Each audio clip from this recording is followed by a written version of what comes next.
جسے اللہ دے اور وہ خرچ نہ کرے 82 دفعہ قرآن میں آیا ہے خرچ کرو خرچ کرو خرچ کرو، سخی بنو۔ اللہ کی سخی سے دوستی ٹوٹتی نہیں اور کنجوس کے ساتھ دوستی لگتی نہیں۔ عبید اللہ بن عباس اہل البیت ان کی سخاوت کے چرچے تھے۔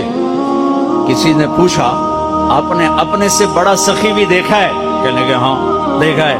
کہاں؟ کہا میں سفر میں تھا، بارش شروع ہو گئی، صحرا تھا، ایک بدو کا جھونپڑا ملا، میں نے کہا پردیسیوں کا آؤ، اس نے پورا اونٹ ذبح کر دیا، 2 ہم آدمی اس نے اونٹ دیا، میں حیران پریشان، پورا اونٹ ذبح کر دیا، ہمیں کھلایا، بارش چل رہی، اگلے دن دوسرا ذبح کر دیا، اور میں کہ حالی تک کل اللہ اتنا گوشت پہ ہے تے اے کیوں کیتی جانا ہے؟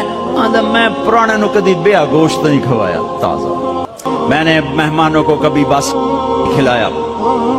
تیسرا دن آیا، بارش تھی، تیسرا اونٹ ذبح کر دیا، کہ میں 7 دن بارش ہوتی رہی، میں وہاں پھنسا رہا، روزانہ نیا اونٹ ذبح کر کے مجھے کھلاتا رہا۔ انہیں کتنا کھاونا ہے؟ 1 سیر 2 سیر، کہ بس یہ ہم سکھا لیں گے۔ میرا مہمان باسی روٹی نہیں کبھی کھایا کرتا، کہ وہ مجھ سے بھی بڑا سخی تھا۔ حاتم تائی سے کسی نے پوچھا اپنے سے بڑا سخی دیکھا؟ کہاں دیکھا ہے؟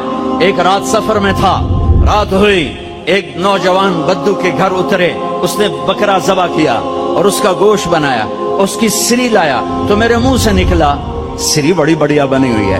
اس کے بعد ہمیں نہیں پتا، اور اس سریاں لا لا کے بھون کے کھلاتا رہا کھلاتا رہا کھلاتا رہا۔ جب صبح ہوئی تو ہم نے دیکھا 100 بکرے ذبح کر کے ہمیں کھلا دیے تھے، کل کائنات اس کی 100 بکرے تھے، میں کوئی ایک ہی کی تھی، پرانے دا شوق تو پورا کرنا ہے نا۔ تو کہنے لگے حاتم تائی، میں نے کہا اس کو 100 اونٹ انعام دے دیے جائیں۔